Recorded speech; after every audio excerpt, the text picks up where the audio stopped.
Welcome to Fiery Discourse, your podcast and media featuring dragonesses, female dinosaurs, and other similar saurians and scalies. I'm your host, Ludmillanon, and with me are my co-hosts, Angron, Lucky Evie, Striker, Mathmachine, Shark, and our special guest this episode is Sharvoun. I'm back, ladies! Yep, today is our 75th episode, and we are discussing the 2000 movie Dinosaur in celebration of our second ever Jurassic July, where we review dinosaur movies. So let's get things started. Yeah, The honestly, Ice Purge! here we are. Thank you, Arnold. Honestly, this is an interesting case because this was a movie that I feel like a lot of people are quick to put at the very bottom. Where honestly, it's really isn't. It's not one of Disney's best, but it has a lot of good elements. Yeah, it's not one of the worst. I think that we're all in agreement that this is far from the worst thing that Disney ever made, and we'll talk more about that in a little bit. In fact, in my opinion, and you know what? We're actually. Oh God, yeah, you took the words right out of my mouth. That is the bottom of the barrel. Ralph breaks the internet. What? Oh, Ralph breaks the internet is bottom of the barrel. Yeah, I haven't seen that one, but I don't plan to. Don't. I did. You don't miss anything. You don't miss anything. Also, I will say this before we begin.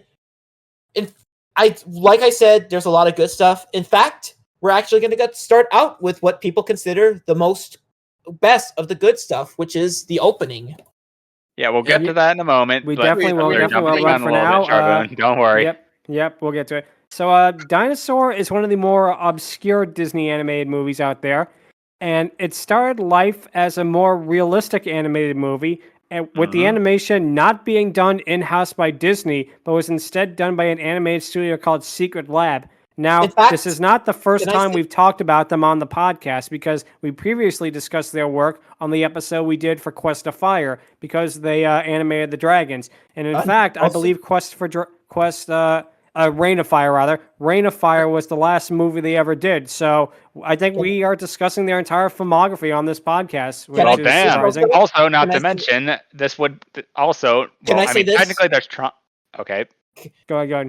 I don't know if you're saying this, but in all honesty, this is actually impressive because this is not Disney's first CGI film, but it is it is Disney CGI, but it does have two words that do make it distinguished. It's Walt Disney Pictures' first CGI film without Pixar. That is valid. Also, not to mention, even though we're not covering it, their first technical Secret Lab film, by the looks of things, was, I believe, Tron. I could be wrong. Oh, that's interesting. Wow, I did not know that. That's a great first movie. 3D, yeah, they kind of peaked with their first movie then. They also worked on. From what I've seen, their first film was sort of their peak. But like I said, Dinosaur was basically Disney's first non-Pixar animated CG film, where it was mostly CG. I put emphasis on mostly. This was their biggest moment, definitely. But originally, this is Disney's first non-Pixar CGI animated movie, and it does hold up better than you think. I will say that much. It really, really does. Absolutely. But the aspect of this movie that's interesting is originally this movie was going to have a narrator and no dialogue. Then it was going to have the dinosaurs speak, but they were not going to move their lips. They were going to be doing it telepathically. Michael Eisner apparently demanded that they change this aspect of the movie, feeling that audiences wouldn't understand it. And seeing how they did it years later in the Walking with Dinosaurs movie from 2013, he may have been right on the money on this case. Honestly, it would have been. Honestly, it feels like a chart.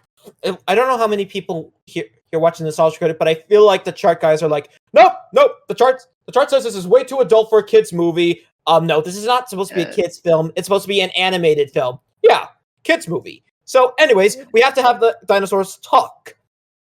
I will say this, though. I don't think that was really the intent. It was supposed to be a documentary, yes, but I doubt it was supposed to be, like, anything too adult or, like, too, like... Oh, definitely. edgy. I don't think they were going to go that far with it, but honestly, this is really dark for a Disney movie. Not as dark as something like Black Cauldron, but it does go to some or pretty Hunchback grim places. of Notre Dame. Yeah, it's not as bad as that either, but it does go to some pretty dark places, and we'll get to that in a little bit.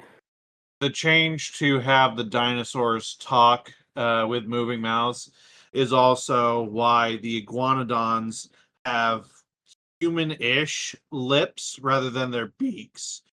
Since the main character was an iguanodon, they just did that for all of them, so it'd be easier to see Animate. the facial expressions and I'll get to the that mouth in a movements moment. of the character.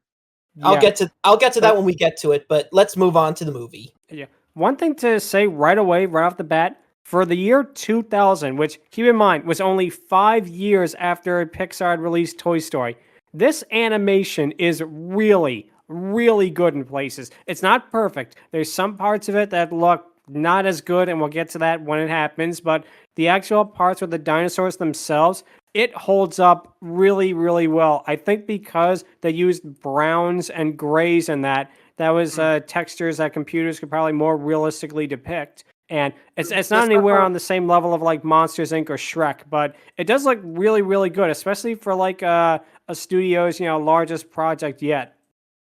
Especially because you have to blend with the backgrounds that were actually recorded in the real world. Yeah, that's the other element of this movie that's really unique. That the backgrounds are not CGI, because if they were, it'd be absolutely phenomenal. But no, these are all actual photographs of backgrounds that they basically placed the dinosaurs on top of. I guess you could say it kind of is like the successor to the Walt Disney era live action animation hybrids, although for lack of definition of animation. But regardless, the movie itself begins with a slow zoom in on the interior of a dinosaur egg as we see shadows of other dinosaurs outside. A narrator tells us that the smallest thing can make a big difference, and and we will certainly learn about why. A dinosaur nuzzles at her eggs before looking up at a beautiful sunset. She drives away a younger duck-billed dinosaur who is pawing at her. Yeah, And I don't know Parasaurolophus. Thank you. I'm not good with the species names, unfortunately. Yeah, let's just call him what the Land Before Time calls him. Let's call him White. God, yeah, that would be an interesting crossover there. Speaking of which, if you guys ever get to Land Before Time, invite me. Oh, we are. We definitely are going to do Land Before Time in the future. It's going to be a long way away, but we will get to it. Don't worry. But yeah, the Brontosaurus by the lake, I don't think it was intentional, but it does remind me a little bit of Jurassic Park. So the younger dinosaur, though, the duck-billed dinosaur, it chases some birds before seeing a prehistoric lizard devour a bug. And one thing also I want to say about this movie, the musical score in particular is really well done. It's beautiful. In my opinion, that's the real highlight of the movie. Honestly. Yeah, that's sort of the best part for me. It has some of the best. In fact, I'm gonna look it up. Was this film actually nominated for an Oscar for Best Score? Because if it was not nominated for an Oscar, and you know what, I call bullshit. It's bullcrap. It deserves a friggin' Oscar for it because it is amazing. It is very good music. I mean, let's just say without it, I feel like this movie would not be as well remembered. But like I say, I know that the music tracks are actually used in other movies, not even ones by Disney, just in general, because it really is just so majestic for this kind of thing. And you know what? On top of that, it also leads, in my opinion, to a very effective scare, like a very effective reveal of a scary moment. Oh yeah, no, you got it, because what happens is the young dinosaur looks up and it sees some liquid on a branch. It turns out to be drool from a gigantic carnosaur who is, let's say, the main antagonist of this movie. In a way, the carnosaur chases the young dinosaur who just barely manages to escape. But then all of the rest of the dinosaurs in the oasis are chased away by the carnosaur. And it's here we get a pretty gruesome moment because we see the carnosaur kill and devour a triceratops off screen. Now, it is off screen, but it's still implied that, they did not have a good end. Yeah, honestly, we get to see when they get on top of him and... Yeah. But not before it shows that it steps on the eggs and we see them crack. Like... Damn! It crushes all the eggs. Yep. Yeah, and Primal wouldn't come out for like several years after. Yeah, Nemo would be a couple of years after this. Did they take from this movie? Primal. I said Primal. Primal. That too. But it's also like Finding Nemo in a way. Thank God. It wasn't that got him. Oh God, yeah. But we're lucky at least for that. But it turns out the lone egg is sitting on a rock before a raptor walks up to it and he steals it. The way it just like nonchalantly picks it up is hilarious. And then we get a moment that for me was unintentionally hilarious because the raptor prepares to eat it by a lake, but he fights with another member of its species as they drop it. And what it reminded me of, I have no idea why, but the way the other raptor approaches him, it's like in Return of the King. It's me birthday. I want it for myself. No. And then Smeagol strangles the other guy. It really reminded me of that for some reason. Give it back! My precious! Yeah, exactly. Wow. Oh, This is God, when yeah. the movie's most iconic song plays, The Egg Travels. And what a montage this is. The entire egg traveling sequence is just fantastic as it floats past various species as then picked up by a pterodon. And the animation in this part in particular, Honestly, I feel this is the best animation of the movie. This is where they put all the budget in. This is where they put all the effort in. Some trailers of this movie was just this sequence. It literally was like no dialogue, no nothing. It literally was just the sequence of the egg traveling. And I feel like if they lived up to the promise that the trailer had, I feel like this movie would be a lot better remembered. But regardless, honestly, but then after the egg lands on an island dropped by pterodactyl, the pterodon flies all over the other species and past the cliffs. And with the swelling music, it really, really is great. But it turns out that the pterodon that flies to her chicks is attacked by other birds, which causes her to drop the egg. And the egg is found by a group of lemurs living in the trees. Honestly, Sadly, we'll say this. King Julian is not one of them, although that would have been way better. Right?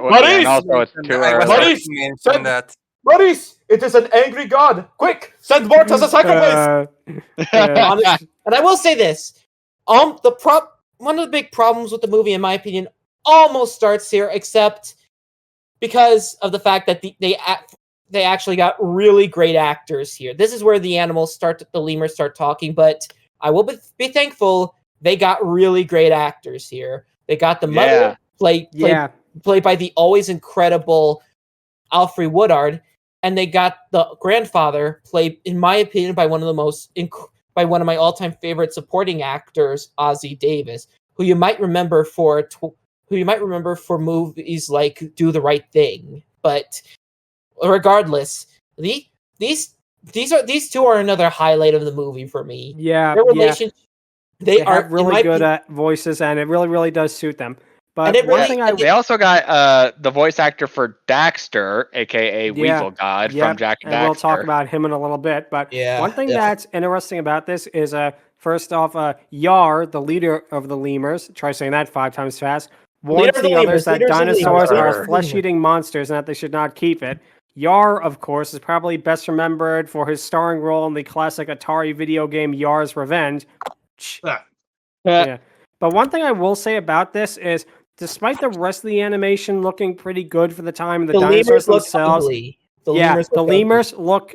It looks like they're not finished. That's the biggest problem with it. You know, to me, the lemurs look hideous. They're not finished. I feel like what happened is it was way too early in CGI history for them to try and make furry creatures like this, because Monsters Inc. would still be a year away, and that just revolutionized the industry. And Donkey from Shrek also looks pretty good, but these type of characters with a lot of hair and that, I don't think they were ready for. And you could tell because it looks like they're unfinished. It really does look like they needed more rendering time. They look unrendered, and honestly, that's another problem with me. It's not just the lemurs that look ugly, though they do kind of.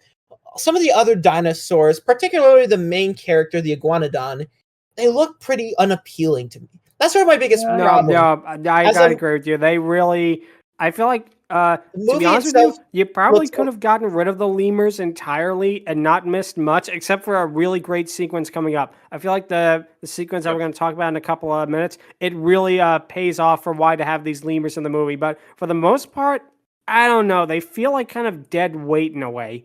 Honestly, I like the problem with them is not really much the mother and the father or the mother and the grandfather, because I like those characters and and when they try to start to have a connection, I think I just realized, in my opinion, the biggest problem with the movie. But you know what? I think we'll wait for it when we get to when we get to a later part of the movie. Yep, and we'll I'll get to explain it. But Pilo demands that Yar gets rid of the dinosaur as he prepares to do so, but he finds that he cannot bring himself to throw the dinosaur over the cliff as it yawns and looks at him.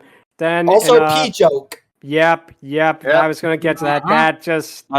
Yeah, it happens, but at least it's only like 2 times in the movie, and honestly, Thank goodness. it's kind of fitting. It kind in a Yeah, roundabout I way, don't it's know. kind It of just fitting. felt like executives wanting, oh, we can't have serious stuff. You better put a stupid joke in, and that really kind of that kind of turned me off of the movie in a way. It was like, really, you're doing that now, but of course it's called back later, which we'll get to. But it turns out that Pilo takes the dinosaur, claiming that they will raise him as their own. She names the dinosaur Aladar, and the other lemurs remark how cute he is and that he can't be a monster.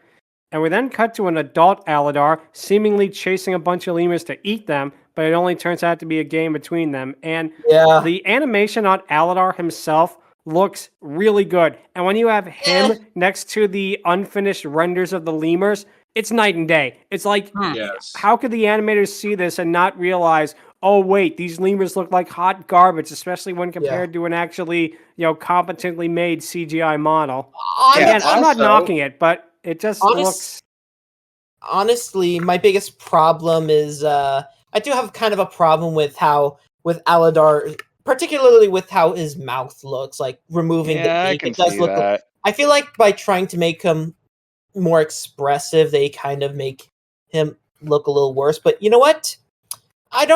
Honestly, Aladar himself is an okay character. He's not really the most developed, but again, I'll get to that. I think he's a good character. I think for what the story entails, I think they did a pretty good job with him. I will say that much. I will say he's at least as well as the rest of his family, at least Alfred Woodard and especially Ozzy Davis and especially Alfred Woodard, they're at least better than Zini.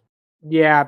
And, we're gonna get to Zini right now. Zini honestly isn't a bad character. He could be worse, but he could be way worse. He could be like way worse. But at the same time, anyway, we're kind of getting a little off track here. But what happens is Pilo asks Aladar to check up on Zini as he's rehearsing very bad pickup lines of the mating system. And I will say this. The moment of animation that really surprised me because it's so simplistic, but then you just have to stop and think, is Aladar shaking his head over Zini's bad pickup lines, which is such a subtle emotion. And for being so early on in CGI, full CGI movies history, it's really, really well done. Honestly, but it doesn't take away from the fact that, well, let's be honest, Zini is pretty he's basically your standard 2000s comic relief, like, hey, look at me, I'm the quirky... Be that as it may, however, he kind of goes through a little bit of an arc. Oh, no, Not a grand one, but he does ultimately very much change after a certain point that we'll get to in the movie, where to the point where I didn't mind him being in the movie as much as others did. I don't mind him at all. I feel like... Same. I do. What happens is they take his character and... At this point, he's kind of annoying, but I feel like as it goes on, they actually give him more like pathos and more to do. But this is not a good first impression. Let's do it that way. But my biggest issue with Zini is that he, like the other lemurs, are very much hit and miss, more miss than hit. Zini in particular looks the worst of. He is the worst one because the coloring of the fur is what's wrong. I don't like looking at him, and it's the coloring. It's the fur. The fur is like some weird kind of white, yellowish. It just looks wrong. It's like no, they really should have. I feel like they probably should have waited on releasing this movie for a few months until they really got the design perfect. Because as is, it does not look good. It looks barf. It looks like barf. Yeah, not that bad. Not that bad. But not that bad. But he could be a whole lot better. At least his character, thankfully, doesn't suffer that bad because of it. Oh, definitely. He is not the scumbag he looks like. And also, there's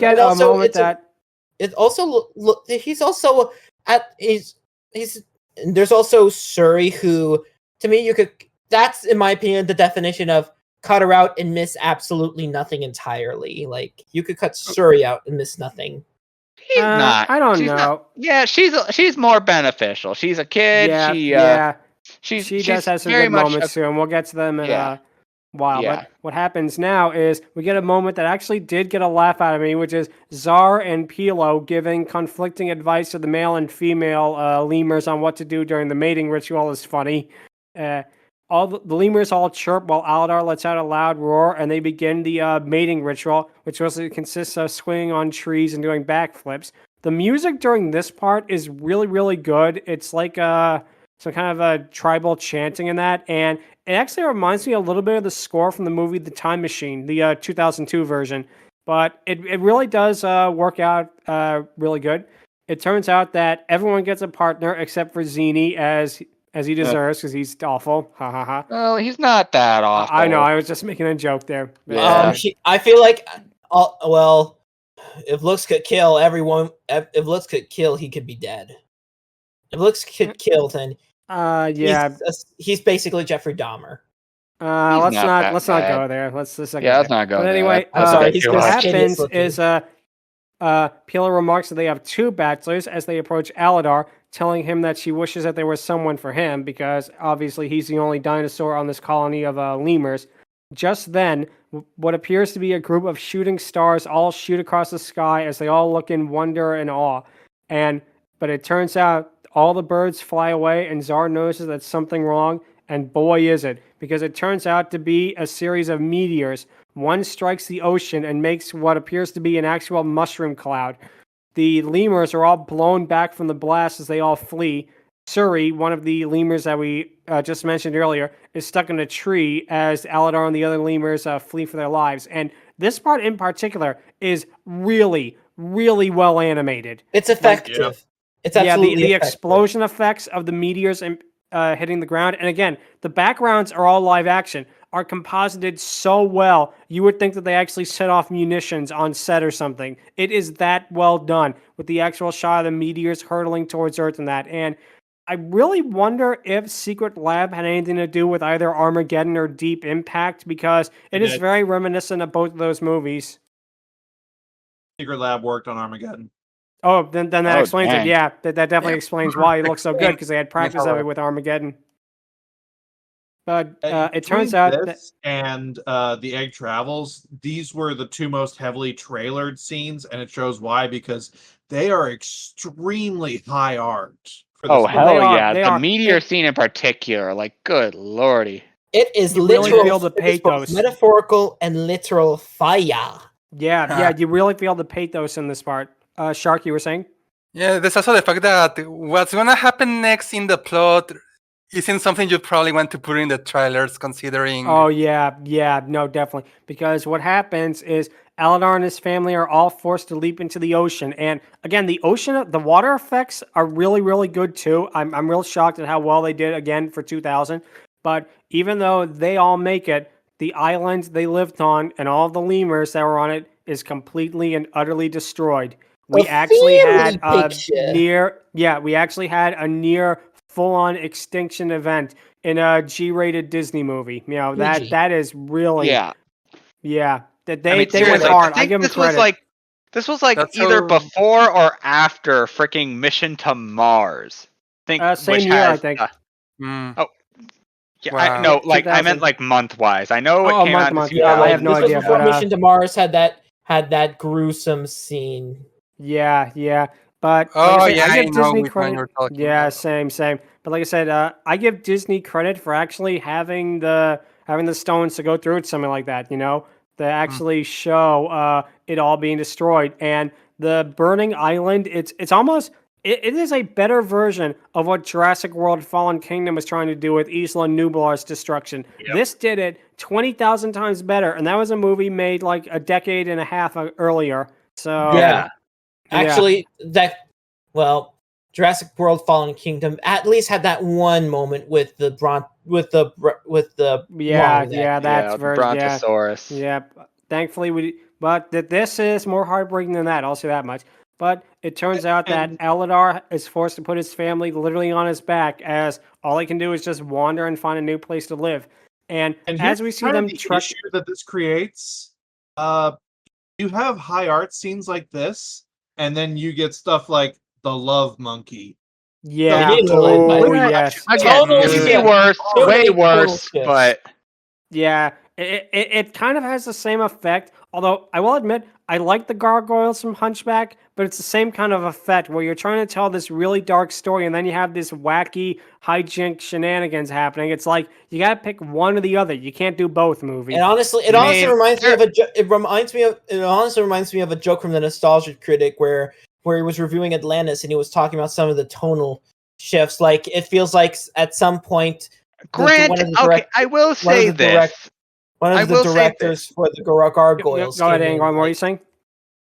I will say this: the tonal whiplash, noticeable as it is, could have been a whole lot worse. Oh no! because Oh no! they No! pick and choose their moments to be kid-like, and pick and choose their moments to be serious. And thankfully, this movie does that. It's still tonal whiplash, but it works a lot better, thankfully, than what most people were expecting out of this movie. Yep. No, I definitely Yeah. have to agree, especially with a sequence like that, with actually showing, the burning island and the near extinction of all of the lemurs. And But the one we then scene get that I some- liked the one scene I kind of liked the best from Shuri, where she's grieving, where shit shows her. Yeah, that is really, really a good moment, But what happens is with this part, when they're traveling across the landscapes, the cinematography here of the actual locations is really well done too. You really feel like they're actually there, which again does it better than another movie that we're going to talk about the podcast in a couple of weeks. So stay tuned for that. The group is walking across the desolate rocky landscape before Aladar notices something moving, and it turns out to be velociraptors, who, let's not forget, they're smart enough to open doors, despite the fact that doors have not even been invented yet. So they're real bad news. Aladar Callback. is attacked by them, but they just barely manage to get away.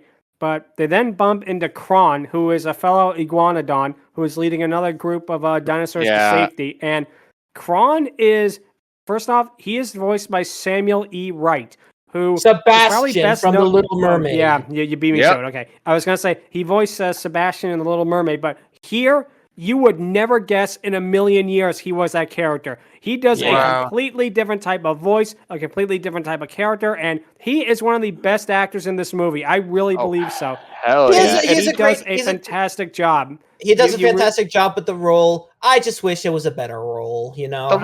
I think it's honestly, good. I think it's I good because what Yeah, I think like the about role's it, pretty good. Like, what I like, no doubt he's an asshole, but like, it's like a he's- necessary evil. I mean, because it's Yeah, it's a literally for the necessary survival asshole. of the Honestly- entire Yeah. species. Yeah. Honestly, I Reason. just feel like something's missing. We'll talk about it a little more when we get more into his character, but It's Uh, it also another thing introduces that we already seen a lot of times. We have to do this way or only this way, and Yeah, he is Yeah, that like, kind of character. he really but- doesn't like to be challenged, as someone put it. I'll Put it talk at about one point.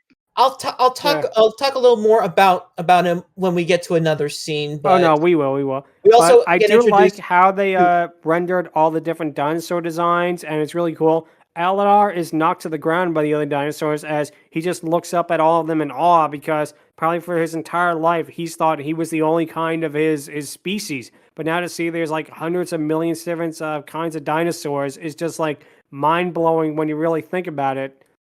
Yar mentions that he shouldn't join them before the velociraptors show up and they chase them back into the herd. And it's here where we get to see Aladar meeting the back of the herd, which consists of Ema, a Triceratops voiced by Della Reese, and Baleen, a Brontosaurus, who is actually voiced by the same actress who played the maid in the original 101 Dalmatians. Actually, the as well as remake. I believe The remake, actually. Oh, the remake? she What? was in the remake. I thought she was in the original, like the, She the was- she was- anime version. Annie in the Yeah, she was- live action version. Yeah, she's. Oh, okay. I And- thought she was and in I the will say- animated version. and Oh, ha- and ha- and full disclosure and full heads up, these two characters are amongst the small group of characters that I actually really like in this movie. I love. Yeah, they're they great. They're some of absolutely the make- best And characters honestly, in this movie.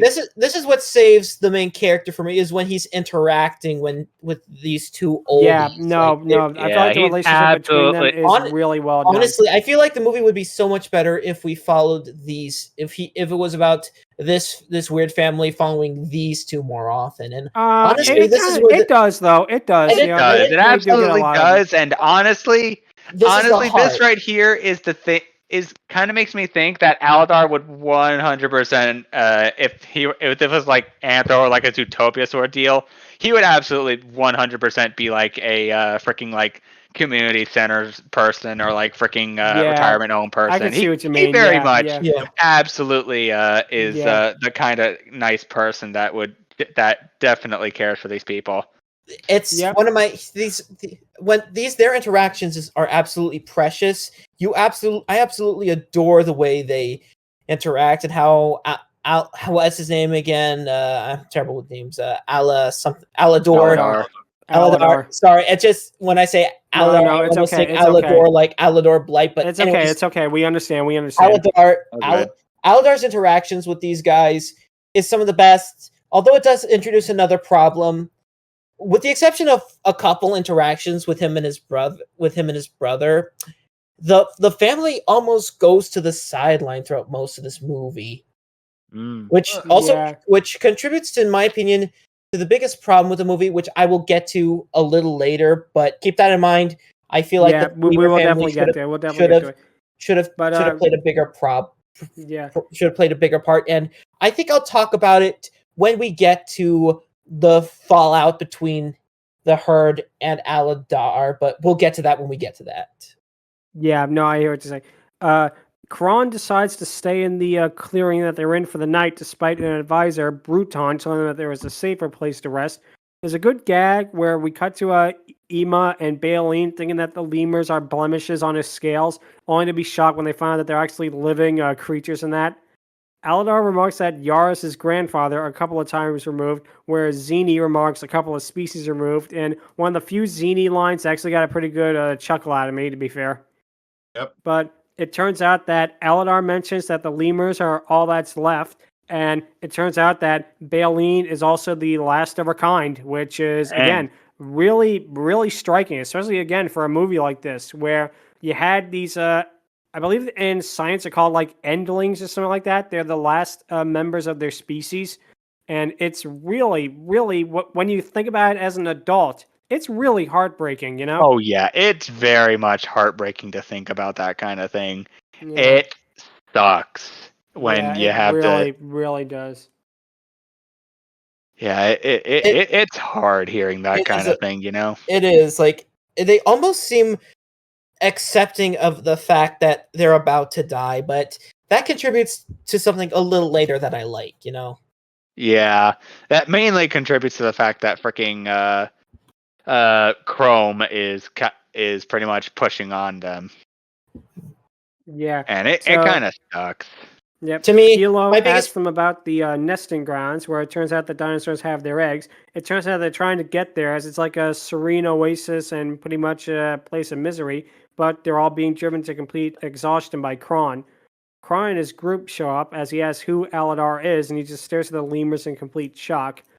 Aladar asks if Kron can possibly slow down, but Kron is not willing to listen because he says he should do the thinking and that the weak are left behind, then let them, which is pretty much his MO for the rest of the movie. Yeah, that's sort of my biggest problem. He's mostly just a typical strong survival of the fittest, social Darwinism, strong overpower the weak without redemption kind of villain. Like, honestly, I feel like he would have been saved in my eyes if they had a backstory. Like, he probably revealed that his leadership probably cost a lot. His leadership in the past actually cost a lot of lives because of a mistake he made, and because of that, he's looking to refuse that leadership, which had him form that ideology over time. Which I can kind of see where you're coming from here. I mean, I know there are other villains like that and some people might say there are other villains like this, but for me, it just doesn't. It's just that kind of villain where it's basically bare bones and nothing else. There's no real added depth to him, in my opinion. Like, that's sort of what's missing. The depth. Yeah, we understand where you're coming from. He has more depth than that, I feel, thankfully. I feel like so too. I feel the same as Angron. Because he's just a walking archetype. He's just a walking conflict, in my opinion. Yeah, I he's a kind of see where you're coming from. he's a too. walking conflict. He's basically challenging Aladar's worldview in a way, indirectly. And in that sense, it makes him work a lot better than you're honestly saying that he does, in my opinion. He's not perfect, but hey, people like him who have an entire herd to freaking watch over, it definitely can feel definitely can help. Definitely doesn't help that the pressure is on him to like freaking get everyone to a safe place and whatnot. Honestly, the problem is, I feel like Bruton's basically, in my opinion, what I feel like Kron should have been. That I agree with. Yeah. Yeah, Yeah, I can kind of agree with you there. And I feel- Bruton does get a redemption that Kron does not, and we'll talk about that later. But yeah, I kind of see where you're coming from with it. And But on top anyway, of that, those are the later. Those are, in my opinion, the 5 characters that I care about the most: the Lemur family, the 2 oldies, and Bruton. Yeah. Yeah, but anyway, getting back to the actual story. Yeah, of it, I sorry will for say little this sidetrack about there. Chrome though. Go ahead. That whole challenging thing. He works a lot better than one would think. Yeah, there is like the issue of him just like not ultimately like taking things at face value and like being a little more too stubborn to the point where it kind of feels a little dull. But think of it this way: he's been no doubt leading the herd for a while now, and yeah, the whole Darwinism thing, it definitely kind of does feel a little tame, but thankfully in a way that doesn't, make him in a way that makes him kind of relatable, but not exactly a guy you would want around all that much. Exactly. But anyway, getting back to the story of the movie now. Nira, Kron's sister, apologizes for her brother's behavior and winks at Aladar to Zini's delight. Ema tries telling Aladar and the lemurs that it's best to keep their head down, but Zara tells her he won't take orders from Kron. But Aladar tells Zar it's better to be with the herd than attacked by the Velociraptors, as we get to see the Velociraptors fight against each other. I guess her scraps of a carcass and that, with one looking in the camera. And this part, I don't know, they look a little cartoonish to me just in this sliver portion. I feel like this was almost like added on for some reason. The Velociraptors fighting with each other, because if you notice, the models are a little less detailed, and especially when the one looks right in the camera, you can tell that I don't even know it's finished. So I don't know if thankfully they're to scale. So yeah, that's one thing I do give them credit for. They did their paleontology homework with this. So, I forgot. And speaking of cartoonish, there's the Ankylosaurus, which I feel like is by far the big, and which I just don't feel like works because he's supposed to act like a dog, and I don't know what they were doing with that. That just totally. I see the same problem people have with Spike, but honestly, he's forgettable, but not in a way that makes me feel like, oh, Spike he really doesn't need to exist. He's more like, oh, he's there. Okay, that's nice. You mean? Oh, right. That's Spike. I said you meant like the My Little Pony version, but no, not the MLP one, the Lemon one. Yeah, I feel the exact same way. I feel like he was just added in because I don't know. They just felt like they needed another. It's not even funny though. It's like they don't even try comedy. It's like he's they just He's the team's adorable pet mascot. I know, but it's like they didn't even need it. It's like they didn't need it. They wasted rendering time and animation time on this character that does nothing and contributes nothing to the plot. I'm sorry. And you know what? That was Suri. She was the mascot. No. See, I disagree with you there. But we'll talk about that in a little bit. Honestly, it turns out that when you say mascot, I think of Cell from Team 4 Star's Hiffle series. Your mascot. Boy. Yeah. All right. Back on topic, man. Back on topic. Sorry. But yeah, no. Getting back to the thing, we then cut to all the dinosaurs sleeping before they all wake up as the sun rises. Zini wakes up Aladar as the rest of the herd are starting to move. Zini makes numerous sarcastic remarks, which causes Bruton to threaten Aladar before the herd starts moving. Zini then remarks that Aladar has a crush on Nira and tries to get her attention by doing various lemur hoots and hollers, as Nero calls him a jerkosaurus, thinking it's Aladar doing it rather than that's the rather than one Zini. moment I'm Yeah. gonna say Ziri kind of Zini, screwed yeah. the pooch on. Nah, He gets better, thankfully. It does, but But for yeah. now, Love monkey. yeah, That's the one moment where I no, kind of feel like, dude, not cool. That's the one moment I think everyone can agree who's seen this movie. That's the end of it. That's like the lowest point of the movie. I feel is that thing, and it's Yep. like Thank they didn't need goodness. it. They didn't need it. Thank goodness. At Here's least. the weird part too, is that the guy playing Zini, like we said, is Daxter. It does feel like this was a early audition for Daxter, because you could trade out the dialogue between the two characters and you lose almost nothing. It's almost perfectly compatible. It just does not work in this movie. Exactly, you are exactly right there. You know, He sticks out like a sore thumb. yeah, he exactly, does, exactly. But thankfully, that is a very, very singular instance where that doesn't work. In a bunch of other moments where, thankfully, it very much does. And again, he very much cleans up, his act a little bit and becomes a little more likable, thankfully, for it. Yep. One thing I will say too, the facial expressions on the dinosaurs are really well done in this way. Kron tells them that the dinosaurs will get no water and have no protection from the predators. As we then cut to a montage of all of them trekking across the hot desert, Kron remarks that they are moving too slow, and Rutan forces them all to go faster. This causes, of course, Baleen and Ema to have a hard time because they are much older than the rest of the herd. We get what is probably the best joke of the movie, which is Yar basically telling Ema not to give up, and she remarks about having a monkey on her back, which, okay, it took me a second, but I smirked at it, you know. It's one of those things where, you know, that's clever, okay? You got one really good joke in there. But we get to see the velociraptors continuously track them throughout this. They even go so far as to eat one of their own when it collapses from exhaustion. And again, another pretty brutal and realistic moment. And that brutality kind of continues because we see Ema nearly collapse, and Aladar literally has to keep pushing her along to keep her moving and not get left behind by the rest of the herd. The velociraptors are picking one of the herd members that passed away. They're picking the dead carcass clean before we get to see two carnosaurs show up and approach the herd.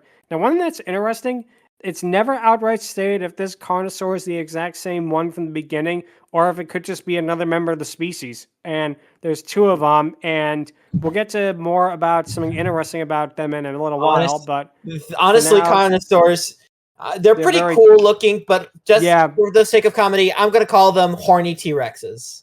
I don't know, I think they're cool. They are good antagonists. You know? No. Yeah, they are. I mean, I get what you mean. They work for what they're trying to do. They're literally horny T-Rexes. I know that I get the joke, but that would definitely be taken out of context. But the dinosaurs make it over the hill to the lake, but it turns out it dried up completely. Kron demands that they Texas? keep. Where are we? Texas? Kron demands that they keep moving, but Nero points out that they may lose half the entire herd. Kron then says that only half deserve to live, which, wow, now you're the dinosaur version of Thanos all of a sudden, huh? More like the dinosaur version of Steel. Let's be more brutally honest. He's a lot more like Steel. This is honestly the reason. This is honestly the reason why I feel like there should be more depth in, because by portraying him as so one note, we don't really make a connection with him and see just how far he will go. Like they try to write him to me like I feel like if we had some depth, like if at this point he's like, I've slowed down. I feel like what they did with the movie, they did a good enough job on their own with it.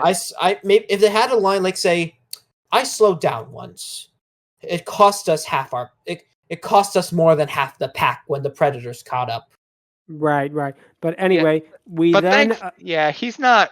Though one thing I will say, despite how he portrays it, he's not completely wrong. Still an asshat, but true. And we will get to that in a little bit. But for now, we get to see basically Ema laying on the ground and completely giving up before Baleen takes a step, and it turns out it causes the ground to crack because it turns out there's water underground, and after Aladar and Zini dig for it, they cause it to come up. Aladar roars at the herd that he found water as all the other dinosaurs go back for it. When Kron arrives, and rather than being thankful that Aladar helped get the water, he just greedily takes some for himself. Oh, hell All- yeah. Absolutely steal. Yep. And the other dinosaurs all just swarm for the water, attacking each other for it, much to Aladar's anger. Nira is watching on in interest because Aladar is clearly different from every other dinosaur that she's known. We then cut to another moment that is very brutal again, with Bruton and another dinosaur searching for more water before they are ambushed by the Carnosaurs, with the other scout, which I believe is another Iguanodon, is actually killed in it, and Bruton is brutally injured, which we will see why in a little while. But we then cut from this to a more sedate shot of the herd sleeping as Suri tries to wake up the infant dinosaurs. We then get a really nice moment with Aladar trying to teach them how to find water, as it turns out that at first the two infant dinosaurs are fighting with each other, but Aladar tries teaching them how to work together. They can find the water more easily, which is a pretty good message, especially for this kind of movie and that. Nira then approaches him and then mentions that a lot of the dinosaurs are on their own, including those two, who it turns out they're orphans. She and Aladar then talk as Nira realizes that Aladar is way more compassionate as he is compared to her brother. Nira, Nira is very conflicted by this because she's going against everything that she's probably ever known by this newcomer in a really unique way. Honestly, this is leading me to one of my bigger problems. Like, I feel like, but I'll talk about it in a second after we get to a point. But keep the scene. We'll get to that. We'll get to it. But it turns out that Aladar tries telling the infants that everyone should have a chance of getting to the nesting grounds. He tries teaching Nira how to get water, and they accidentally touch talents against each other, which means they're in love. Haha. Yard jokes that there's one down. Moment. Because, Aladar and Nira are developing feelings for each other. Kron is watching this with visible irritation before an injured Bruton returns, and he warns him about the Carnosaurs, claiming that the fireball is what brought them north. So, evidently, I do like that line because it tells us that the meteor has affected every single species and more than just what happened with the lemurs. I do like that, that they actually, brought up the implication of how it would cause the entire ecosystem to react to it.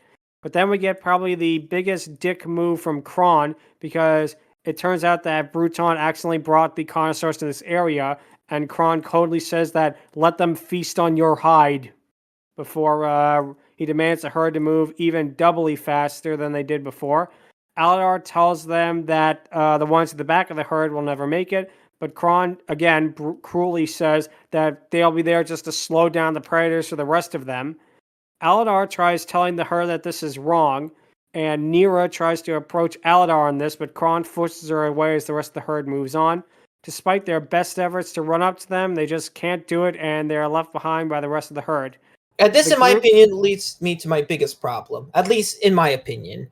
To me, the biggest problem is... The biggest problem for me in the movie is the pacing.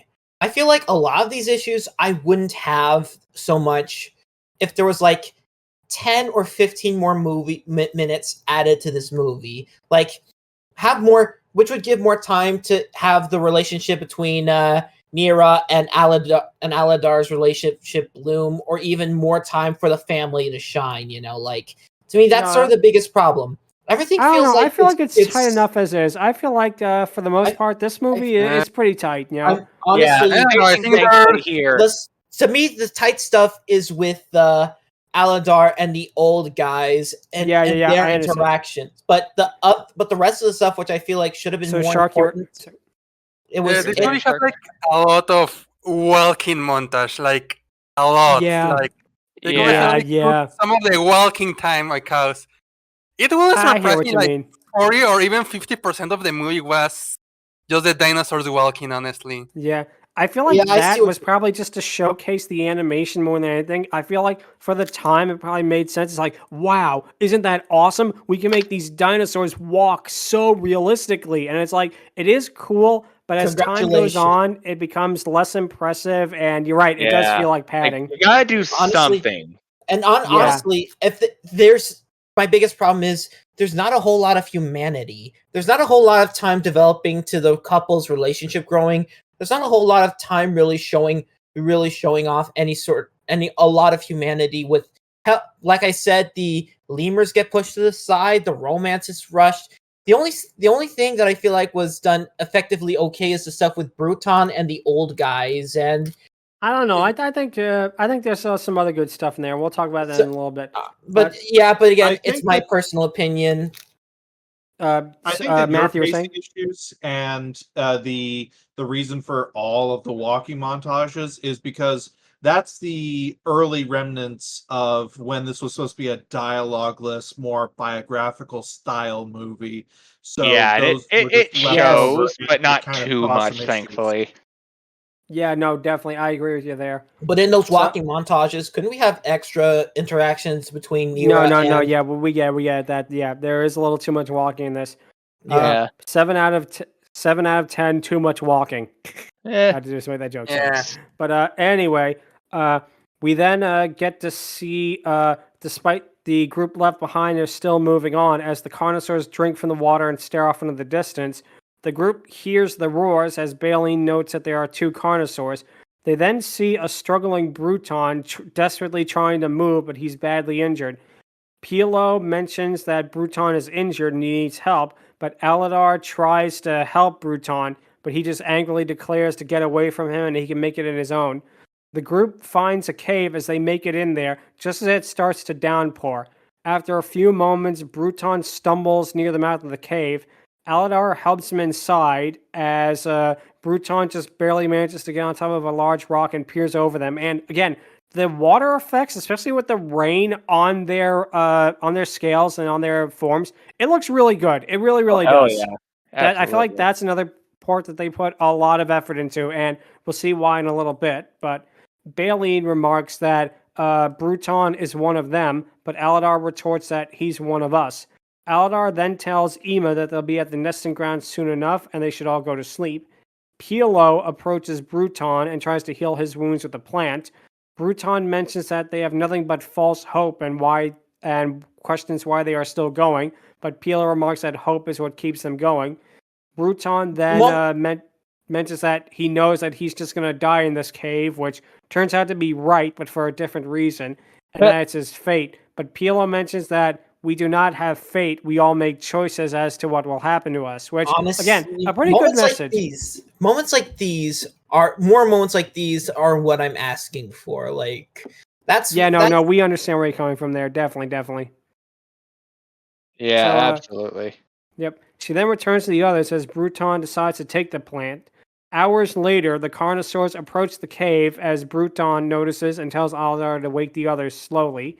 And again, the rain effects, especially on the Carnosaurs when they're walking in the rain, and especially when one sticks its head in to the cave, it is really well done. How it goes immediately off of its body. Again, this probably sounds like nothing special today, but for the time it was made, you could tell that they definitely put a lot of effort into this. A roar from Ema's pet, as we previously mentioned, brings the Carnosaurs' attention, and Ema accidentally knocks down a rock, which lets the Carnosaurs know that they're in there. And again, the shot of them actually entering the cave is, for my opinion, probably the single best shot of the movie that isn't the traveling egg montage or the meteor. Just something about the way they move as they enter the cave is just so well done, and you really feel their fierceness. The Carnosaurs attack as Aladar tries. We're praising something that sounds incredibly simple. This came out just 5 years after Toy Story. Yeah, we want to reiterate. This is so early in full CGI movies' infancy in that. I mean, you got to figure, you had stuff like Phantom Menace a year before where a lot of the underwater stuff in that looks kind of unfinished by today's standards. Then you have this, which really does such a good job, you know? Oh, yeah, absolutely. Yep. The Carnosaurs attack as Aladar tries to get the others to safety, but he ends up being trapped by them. And in a really awesome fight sequence, is probably one of the better parts of the movie, Bruton tackles one of the Carnosaurs and sacrifices himself. He causes a cave-in, which manages to kill both himself and the Carnosaur. And the lone Carnosaur leaves the cave as it roars. And this brings us to why we're bringing this up in the podcast, because some sources, though not all, so I don't know if we'll rank it in the Dragoness Scale portion, some sources claim that the lone surviving Carnosaur is a female.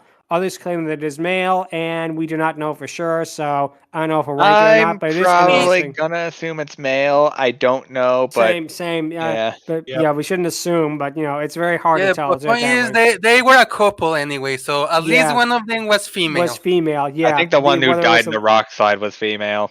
Probably, maybe. But regardless, it is a really good scene regardless. We then cut to the herd still moving as one of the infant dinosaurs falls, and Kron reacts to this with visible disdain.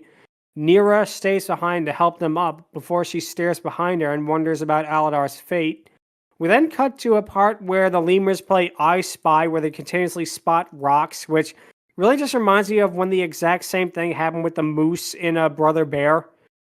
Oh, man. That was funny. I love that. Yeah, that was funny there. Here, it doesn't feel as well thought out, maybe because, I don't know, maybe here it doesn't feel as earned. Yeah, thankfully it's short, so... Thankfully, yeah. Yeah. But the group then finds a dead end. The lemurs attempt to pull some rocks out before it causes another cave-in with seemingly no way out. Aladar completely gives up at this before we get what is probably one of the most unexpected moments of this movie. Baleen steps up and takes charge. She remarks Baleen, best character. I will deny nothing. I can agree with you there. I definitely can agree with you there. She remarks that he should not give up and that she definitely is not going to give in before she pushes against the walls with their front paws. All the others help out as they manage to burst through the wall and they find the nesting grounds, which it turns out, just as we said, is a pristine, beautiful oasis. As Baleen and the lemurs happily jump inside of the water, Aladar wonders where the herd is as Ema notices something. It turns out that the usual way into the breeding grounds all the way over the mountain is completely covered up by rocks as Aladar is forced to go back to warn the herd. Oh, man. That quick tangent for a moment, go ahead. Minor spoilers for the show One Law that came out this year that was made by the same people who made freaking Luck, fun fact. John Lasseter himself. So, it would have been very, very much against the purpose if they made it there, and like in One Law, they make it to like their end destination and it's just desolate. There's nothing. It's like all sandy. It's basically apocalyptic. It would have been such a downer here if they made it through. Thankfully, they did not do that in this movie. Thankfully, they did not do that. Yes, but so much yes. Xenoblade Chronicles 2, and maybe something similar you'll see. Yeah. But Ema basically warns them about Kron not listening, as the herd, it turns out, has made it all the way to the rock wall. Kron is stunned at this before Nira mentions that they can find a way around it or to climb the rocks. We then cut to Aladar, returning the way he came before being stalked by the lone Carnosaur. And this is a really suspenseful part. Again, helps by the excellent rain physics of the movie. The part with him hiding behind a rock as the Carnosaur peers its head around, it's really, really suspenseful, and it works out really well. We then cut back to the rest of the herd as Kron is trying to get the others to ascend the rocks, going so far as to force the infants to do so. Aladar arrives and attempts to warn Kron about what they'll find over the wall, i.e. nothing, but Kron wants them to just keep moving. Nira tries to convince Kron otherwise, and Aladar tries telling them that there's a better way to the breeding grounds. Kron has completely had it by this point, and enraged, he tackles Aladar as the two fight. The fight scene, again, is another really well done, as you feel that these aren't two characters at this point. These are two desperate animals fighting for their lives, and they're two ideologies trying to vie for dominance. That too. Yeah, a part with Kron kicking dirt in Aladar's face, a really well animated one. But before he could finish off Aladar once and for all, Nira runs in and attacks him. All of the herd turns away from Kron as he merely stares at disbelief. And here we get actually something that surprised me. There's actually kind of a fake out. We see Nira and Aladar embrace. The herd is walking towards the valley, and there's a bunch of swelling theatrical finale music before the lone Carnosaur suddenly reappears. Kron tells the others to flee towards the mountain, but Aladar tells them all to stay together. And all the dinosaurs bellow at each other before they literally just walk past the Carnosaur. And it's here we get probably the funniest moment with the Carnosaur. I don't know if it's intentional or not. The Carnosaur has kind of a "what the fuck is going on here" face. Yeah, with they're him. actually bellowing at it to like try and freaking scare it, but But yeah, it just it's honestly stares at just them in weird. complete confusion. Like it has no idea what has happened. Like it has expected everything but this outcome. Yeah, like it's But- like, hey, I'm gonna freaking eat these guys, and they're doing this now. What's okay? I am not eating that. Exactly. Power, Shark said it perfectly. One against many, which is why he singles out Kron. Yeah, exactly. Indeed. The Carnosaur sees Kron and begins to chase him. Nira and Aladar also follow the Carnosaur. Kron makes it to the top of the hill before he sees that Aladar was right and there is no way out. Kron then attempts to fight off the Carnosaur, but he's killed in the battle by being slammed against a rock. We then get to see Aladar and Nira run up, and they begin to fight the Carnosaur. Aladar then pushes the Carnosaur towards a cliff that I think was maybe an intentional reference to the T-Rex and Stegosaurus fight in Fantasia. I can see that too. Yeah, it very much reminded me of it, where the Stegosaurus pushes the T-Rex increasingly towards the cliff. Only difference is there, the Stegosaurus does not win the battle. I'm sorry. Also, I have to point this out as Go ahead. As there are it reminds me, there are times in this movie where they do this cutting frames trick that they do a lot in movies at the time, and I'm sorry, but for a movie like this, it looks terrible. It looks so bad to me. I don't think it looked bad. Yeah, it could look a lot worse, like Angron said. Anyway, Shark, you were going to say? Yeah, I was going to mention, well, this guy is a Disney billion, and we all know how most Disney billions meet their demise. Because the Carnosaur is killed by falling off the cliff, and of course he lands on the rocks and dies. Nira and Aladar, we then get a pretty poignant moment with them actually mourning the loss of Kron, which for a movie like this was not expecting, Yeah, he was a dick, but he was still her brother. He was still family, and you still feel he like didn't. And Aladar didn't want anyone to really die. Honestly, honestly, if we had that, honestly, I would have felt something. But since he was mostly kind of a jerk the whole time, and we didn't really see any legit human moments, I feel that. I feel the same way. I feel like it would have been a little better if, Aspie actually said that he passed away thinking he got his sister killed, so he never lived to see Aladar intervene, which is actually very sad. But once again, we never really see I hear. Not even, so honestly, we then cut to the nesting grounds with the rest of the herd arriving. And then, of course, we cut to some time later with a nest of eggs that turns out to be Aladar and Nira's. And we get a cute moment that I feel like the movie should have had more of, like we all said, the walking moments could have been replaced by this.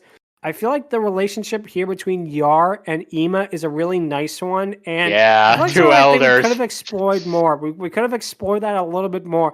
I wanted more of that, with each other, but then becoming more of like a friendship to companions in that, which again, I think could have worked out really nicely.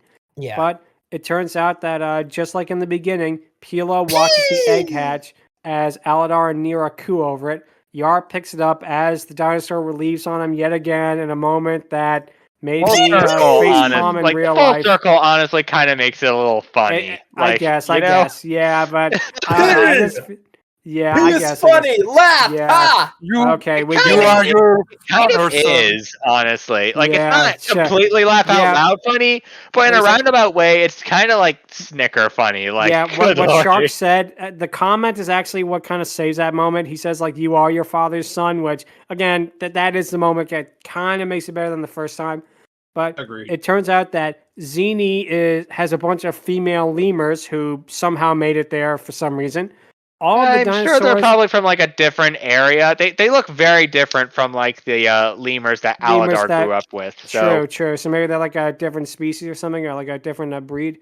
Yeah. All of the somewhat of an dinosaurs and the offshoot. lemurs bellow, with the balines being the loudest. The movie ends with Pilo saying that their story is not yet over and their time will be remembered. And Dinosaur, it might not be remembered, but one thing I will say, it did insanely well at the box office. I think only Lilo and Stitch did better at the box office. This beat Rightfully out so. every other Disney movie of the 2000s. I think even combined at some points, which probably was mostly because of the animation, as it did get a mixed critical reception. But I feel like this movie is better than its reputation.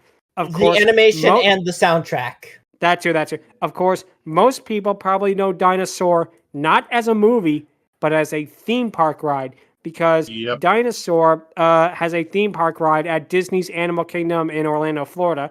The theme park ride is where you have to where a group of basically a group of tourists go back in time to rescue Aladar before the meteor strike, and it's been at Disney's Animal Kingdom for many years. And again, I feel like more people would know Aladar from this theme park attraction than they would movie. from this movie. And the thing that's odd is this is one of the most beloved attractions in a Disney park. It's gotten high customer satisfaction in that. And Disney, in their infinite wisdom, is somehow closing it for some reason. They are replacing it with, we don't know what. It might be Encanto themed.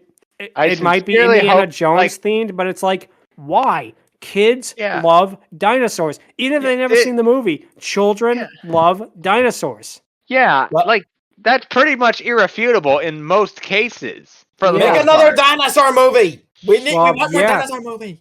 I'm shocked. I'm shocked they never tried a direct-to-video sequel, to be honest, considering how well this did in that, Emperor's New Groove, a movie that kind of underperformed, got a direct-to-video sequel, but this, which was a smash monster hit at the box office, got nothing. Maybe the bomb of the good dinosaur made Disney think, nah, dinosaurs are out.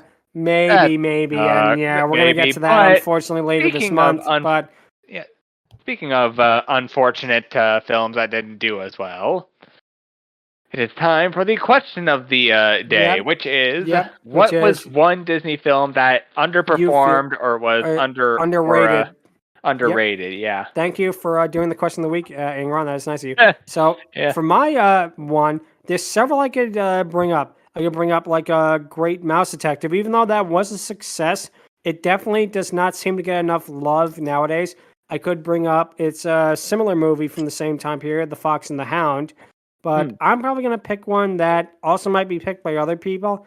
I feel like a movie that gets a lot of flack, and I understand why. I feel like it came out a little too late to matter. I feel like a movie that deserves a lot more respect on it is actually a tie. One of them is Atlantis, which Disney had really high hopes for. They were gonna redo the park with Atlantis stuff. If we lived in a world where Atlantis was a box office hit, there would have been like spin-off shows. There would have been multiple sequels. There would have been multiple theme park rides. But unfortunately, it did not do well, and it kind of cratered. The second I'm going to pick is probably the biggest one, which is, although it's getting a lot of respect now, which I'm glad to see, is Treasure Planet. Which, again, was a movie that was deliberately sabotaged by Disney themselves because the two directors behind it, they were basically told they could not make it for many years, and then when they did, Disney deliberately placed it against Harry Potter to just make it die at the box office. Why they would do that, I don't know. I feel like what it was they deliberately wanted to get rid of their 2D department, though thankfully we did get the pretty decent Home on the Range out of it, which is another movie that I feel is underrated and is very funny. They basically did the double middle finger thing to those guys, they did from Glass Onion. Yeah, basically they kind of did that sort of thing. Yeah. But my choice for my movie, I think that's the most underrated Disney movie, is probably Atlantis, because it's one that, even Treasure Planet, you're starting to see it get more merchandise, you're starting to see it get more recognition in the parks, you're starting to see it, get more attention. Atlantis is something that Disney is almost trying to bury in that. And, I don't understand why, because it's it has a lot of potential. It had a really good voice cast. It had a really good setting in that, but yeah, direct-to-video DVD sequel. And honestly, which this is was the TV show. It was literally just 3 episodes of the already finished TV show, and they just stapled them together without any rhyme or reason. So then you have Milo and the gang in the desert. For Moana, except releasing it in the theater. We'll see how that one turns out, but yeah. My pick is definitely going to be Atlantis because just the aesthetic of it is so great. The voice acting is so great. I mean, you have Michael J. Fox, you have Cree Summers, you have Leonard Nimoy as the Atlantean King. You have such great characters like Vinny and Mole and Dr. Sweet, and they're just all so well defined. They are just. I like the fucking Italian guy the best. Vinny, he is the funniest. There's not a lot of things I'm not proud of. No more laundry. Classic. I should probably fix it later. Yeah, classic. Nobody got hurt. Nobody we know. Yeah. But no, that definitely is going to be my pick for my underrated Disney movie. It's going to be Atlantis: The Lost Empire because it's one that you could feel they put so much effort into, and the fact that for some cosmic reason it just didn't work out is really a shame because I feel like if it did, Disney now would be in a completely different position than it is. Let's do it that way. But that's going to be my pick is Atlantis: The Lost Empire. So, Angron, what are you going to pick for your favorite underrated Disney movie? Yeah, I agree on Treasure Planet. It's my childhood, basically. So, seeing that it was underrated like that is definitely a blow to the frickin' nostalgia feels. However, that's not the film that I'm going to be talking about because people at least still talk about that movie for the most part. Go ahead. Speaking of Home on the Range, actually, Oh? That's actually going to be the film that I'm going to be talking about. I kind of understand why a lot of people dunk on this film. It has a few moments that are a tiny bit dated, not too much, but some of the jokes do kind of fall flat, and some of the pacing and some of the moments don't 100% work. Not 0%. But definitely not 100%.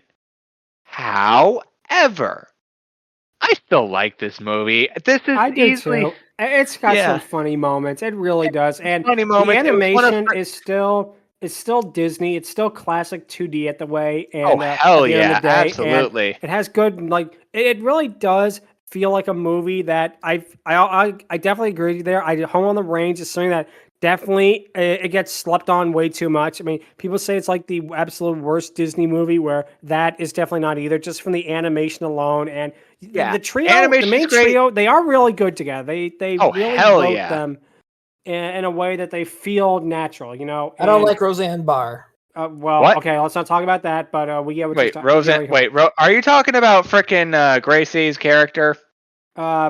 She voiced Maggie in the movie, but what happened is, let's go on that. But what you're saying, girl dirty like that?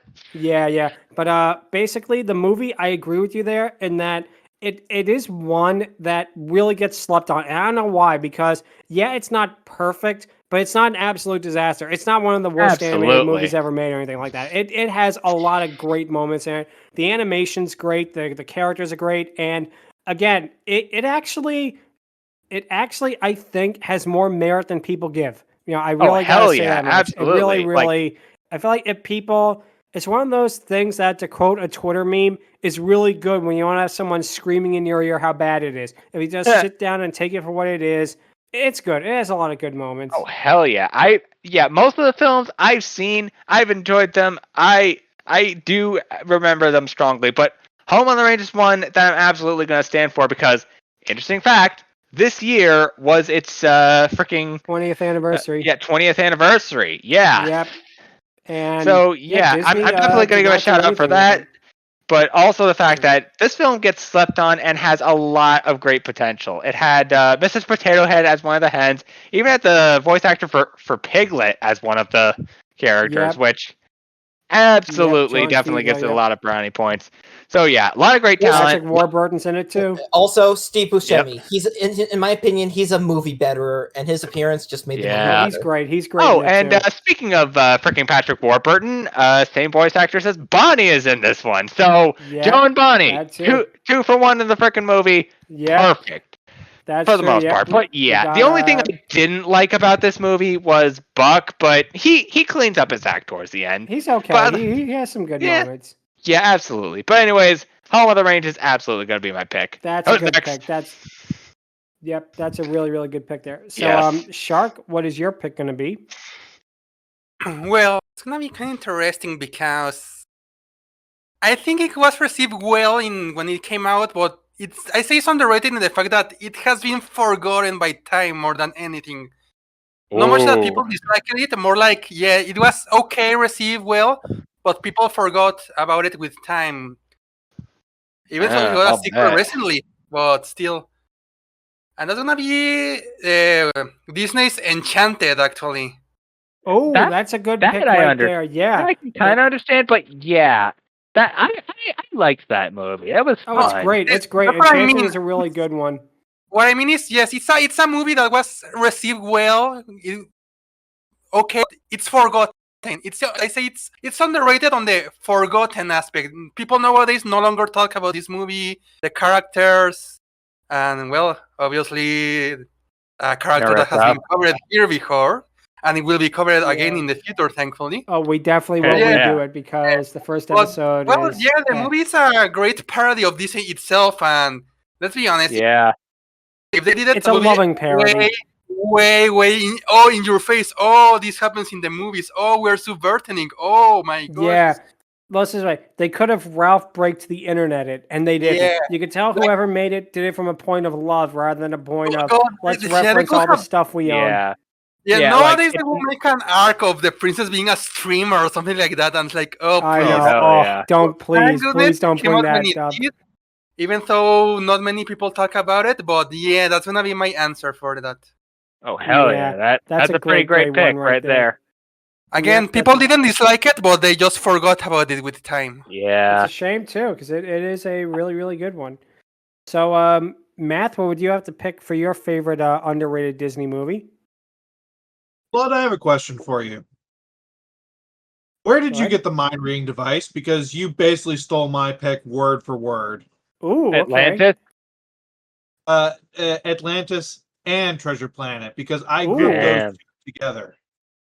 Damn. So effectively, they had the same thing happen to them, and they were treated almost the exact same way, box office wise. And they are two of my favorite Disney movies. I always lump those two together and watch the two of them together because they're the action adventure movies that Disney just doesn't do anymore because the two of them blew up. Yeah. Both are really great stories. Both are really great characters. The animation in them is second to none. I grew up with freaking let me think here. It was Treasure Planet. And I'll definitely die on the hill that it was definitely a great story.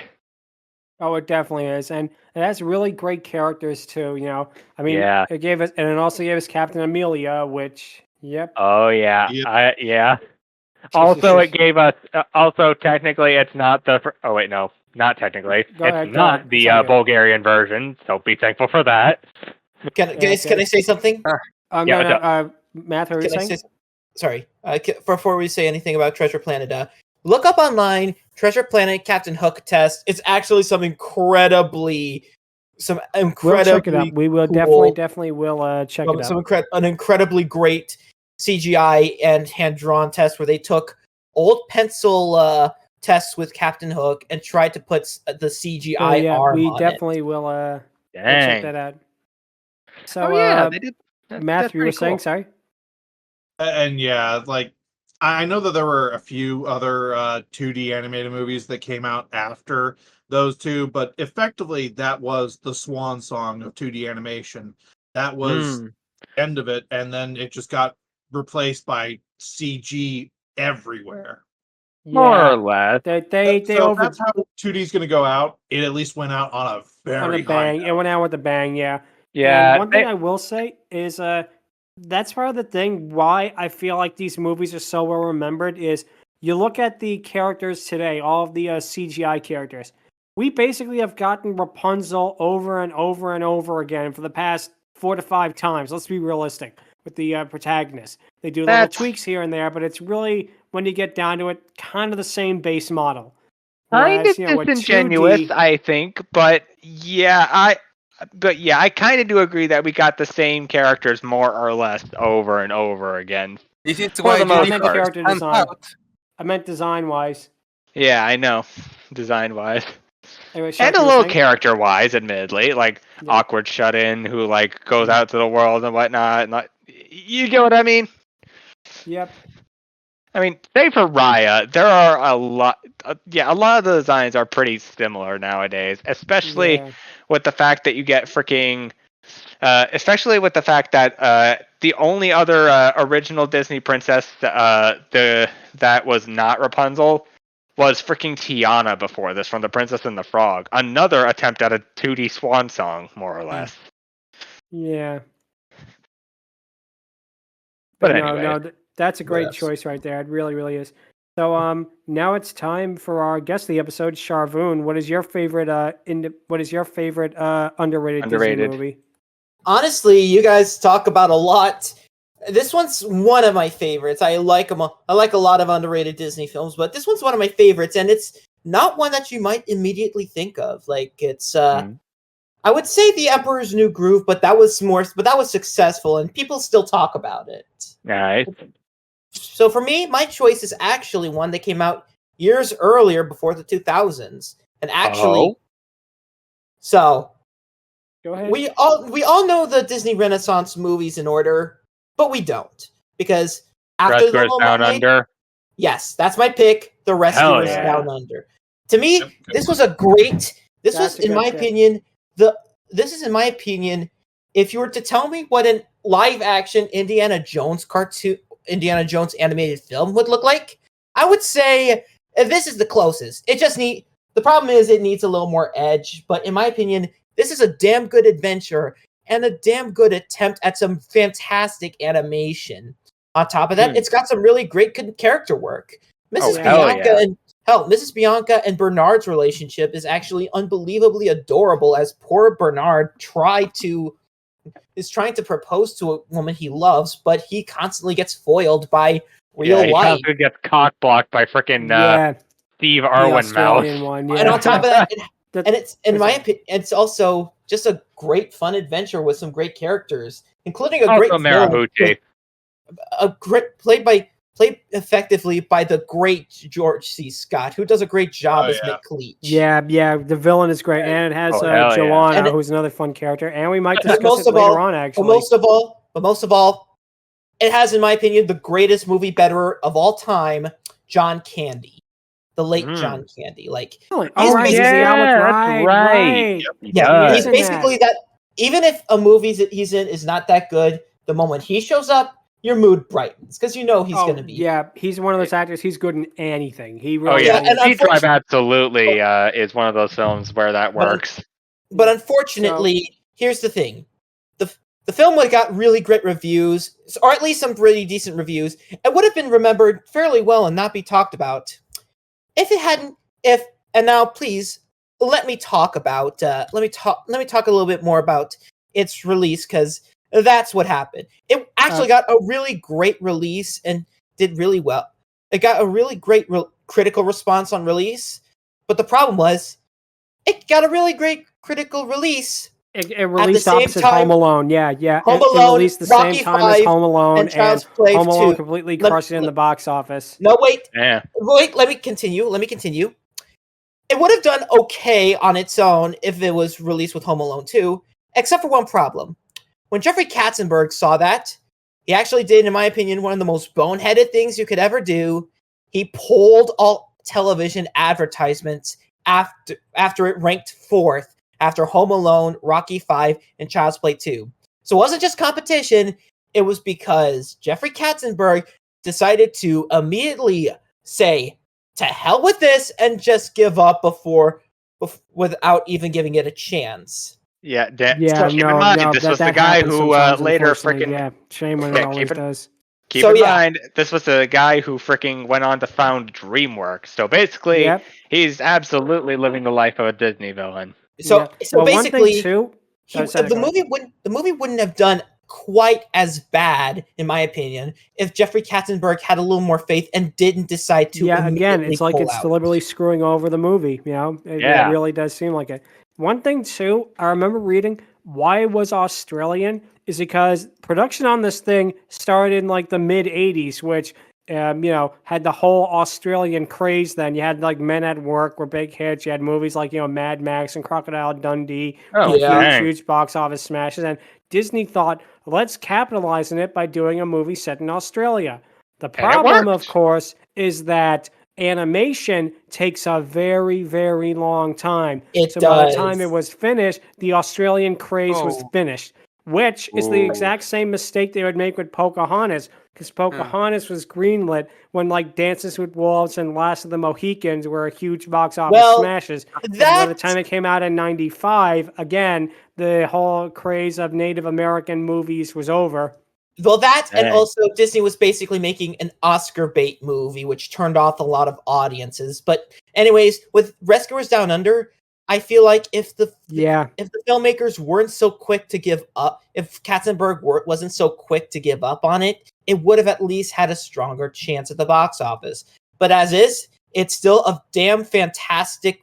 It was still a damn fantastic move. It's still a damn fantastic adventure. That's great for the whole family to sit down and enjoy. Oh, it definitely is a great movie. Top of that, it really, really is. This was the film that first fully utilized the brand new computer animation production system, or CAPS. It wasn't the first film to use it, but it was the first film to completely utilize it. Like the entire film was made with CAPS. Interesting. I did not know that. That's really, really neat. I mean, The Little Mermaid technically used it for parts of the movie, but this was the first film that was digitally colored. Indeed. So basically, the software allowed for artists to digitally ink and paint the animator's drawings and then composite the digital cells over the scanned background art. This was the first film to use it for the entirety. So yeah, it did it's a damn great adventure, but sadly became a box office bomb because not only did it premiere in the same time as Home Alone and Rocky V, but most of all, after that, Jeffrey Katzenberg just sort of panicked. It really is a shame when that happens. It really decided to opt out. So yeah, that's my pick for the most underrated Disney film. Indeed. That's a very good pick. Now it is time for the patent pending Dragoness Scale. And this is going to be an interesting one because we're going to rank the three dinosaurs together and with that. For Baleen and Ema, which I'm kind of grouping them together because they are kind of a duo, I'm going to give them a 8 out of 10. And the reason I'm doing that is because the appearance is like a realistic dinosaur, so that doesn't really count with it. But it's what the characterization that we do get with them. They feel so well thought out, and they really feel so realistic. Like you feel Baleen's pain of being the last of her kind, but then you have the big speech by her when the cave-in happens, which really is probably why they're getting such a big score. And Ema also gets some really good moments, like the part when they get to the Oasis and she tries warning him about Kron, and that is a really good one. But why they're getting such a high score isn't really so much aesthetic, it's what they do with them. Because, again, they really are such well-written characters. And for the screen time that they get, they really, really make the most of it. You really feel that they are there and that they are, a part of it, and that why Aladar has such compassion for them. As for Nira, she is going to get a slightly lower score of 7 out of 10. And the reason for that is because I like the design. The design is pretty much the same as Aladar's with the little lighter scales and that. And she does get quite a bit to do, actually. But I feel like they could have utilized her just a little bit more. Like, if they removed some of the walking scenes and gave her another scene or two, I feel like that would have gone way better. But as it stands, they both get very high scores from me. So, yeah, Baleen and Ema get 8 out of 10, and Nira gets 7 out of 10. So, Angron, what would you give them? All right. So, for Ina, I'm going to give her a 7 or 6 out of 10. No, 7 out of 10. her voice actress does a very good job in this scenario. She does a very good voice. Her struggles are believable, like the other three ladies. But I will say this. She definitely doesn't get that much screen time. You know what? I'm gonna bump her up to 8 out of 10 because there's one other that's a little lower than the others, and we'll get to her in a moment. But yeah, her Pentaceratops or whatever design is great, and I like that. Next, however, we have Nira, the main gal, who is sadly going to be a 7 out of 10. Nira, she's not a bad character, and definitely her design works. Her character overall works. She comes around in the end. She gets it on with Aladar. She absolutely deserved the number 7, her freaking 7 out of 10 rank. Problem is, though, she doesn't get that much time, I feel. Even, like, she gets even more so than Ina, but I'm sorry. Like, the time she does get, it's mostly her, like, not doing so great with Aladar, and then, like, later it blossoms, and then things get better, but, yeah, if she had more time, and if it wasn't, the whole love monkey moment, she would have gotten a higher score. However, we finally get to Dino number 3, Baleen, hands down, 10 out of 10. She's the last of her kind. Yeah, perfect score. She's the last of her kind. She's a sauropod. I have a thing for sauropods. Shut up.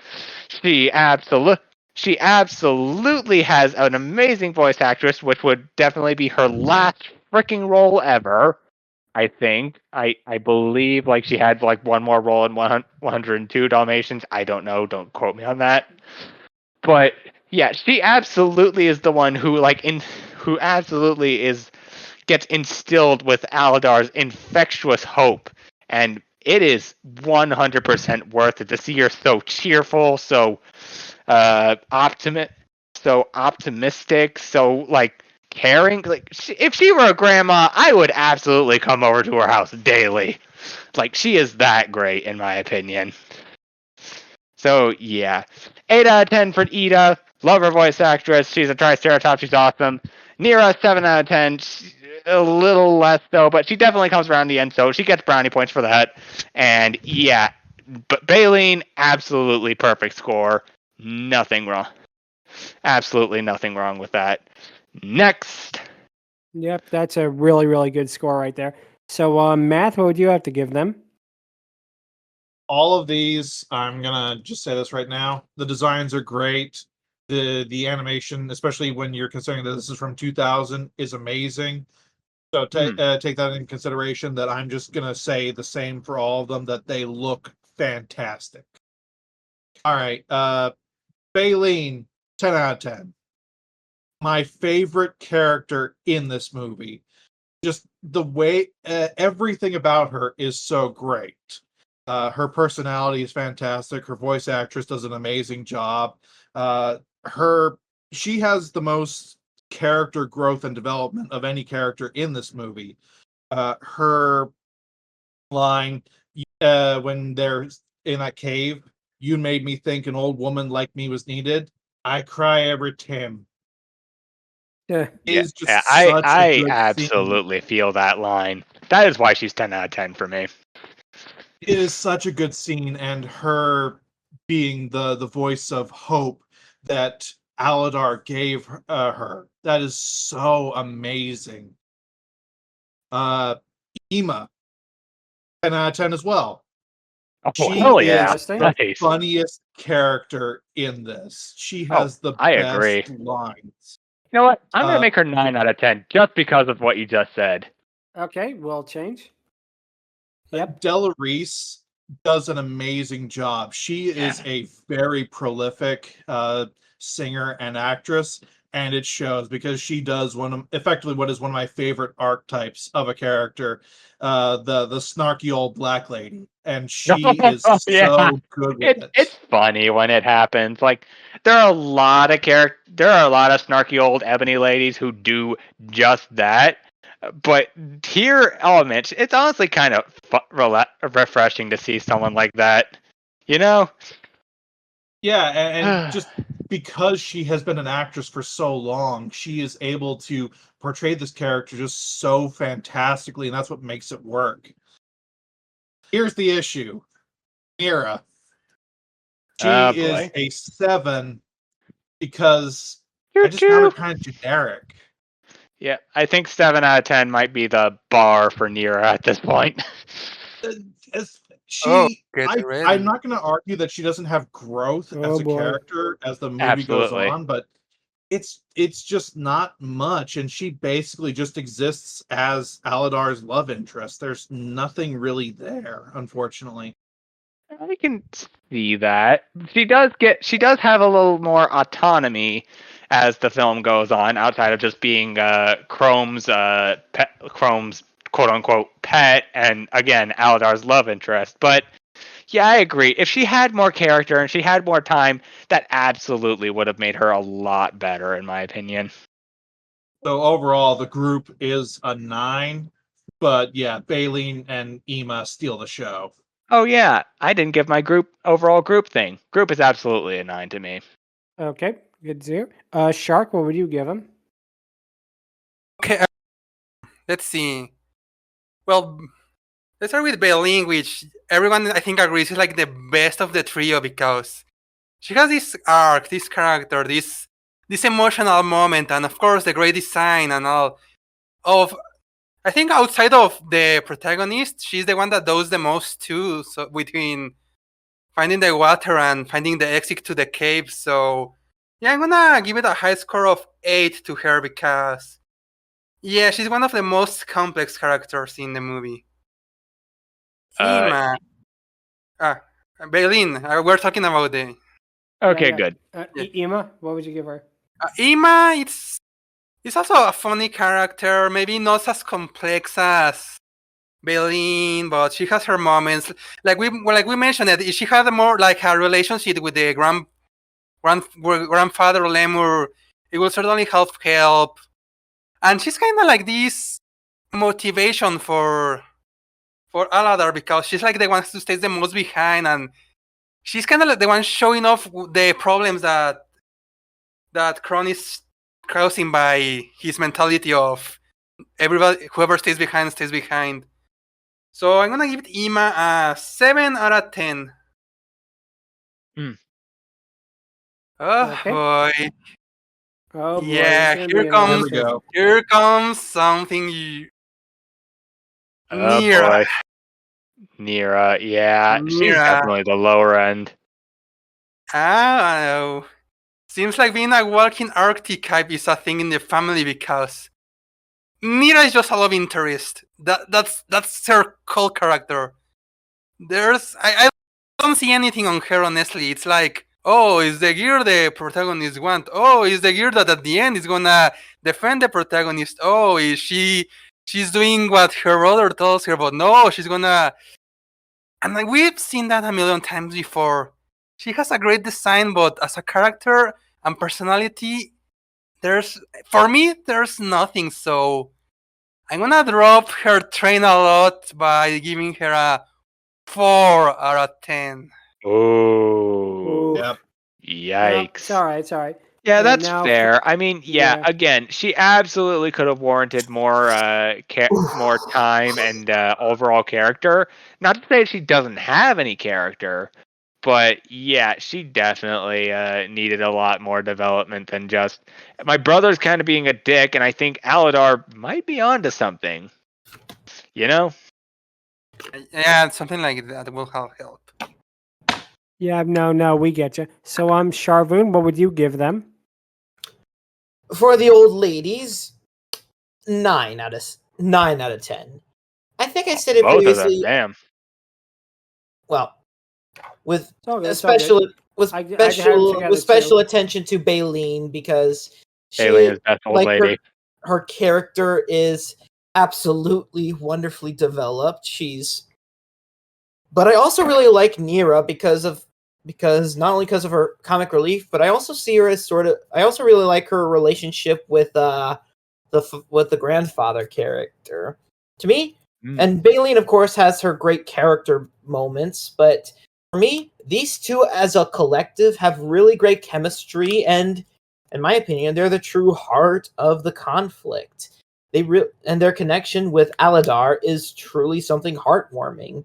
Truth be told, if there was more scenes with them and Aladar traveling together, I would be all for it. So yeah, I'm giving them a 9 out of 10. Okay. Also, they're the most appealing characters to look. They're some of the more appealing characters to look at, in my opinion. So that adds to the 9 out of 10. I see. So that'll be it for this week. Oh wait, sorry. Oh, sorry. Sorry. You're supposed to say, what about Nira? Oh, all right. I'm sorry. I thought you had said about that. What would you give Nira? 6. I'm sorry, but from what she's got, she definitely has personality, and there's something there, and she's not the most unappealing. She's not really great to look at, in my opinion, but she's okay. But remember when I said my biggest problem is how there's not a whole lot of human moments? To me, Nira suffers the most from it. She's barely given much time to really shine that much, to really be given all her own. And to me, it really does suffer and really does drag down the film and her character as a whole, because part of what makes really great romance is that you want to see them together. You're not just looking and saying, oh, they got together, that's great, or no, you want to see them together. Something like Luz and Amity, or Ruby and Sapphire, or even Moxie and Millie. When you see them together, you feel so happy for them. You feel so gratified with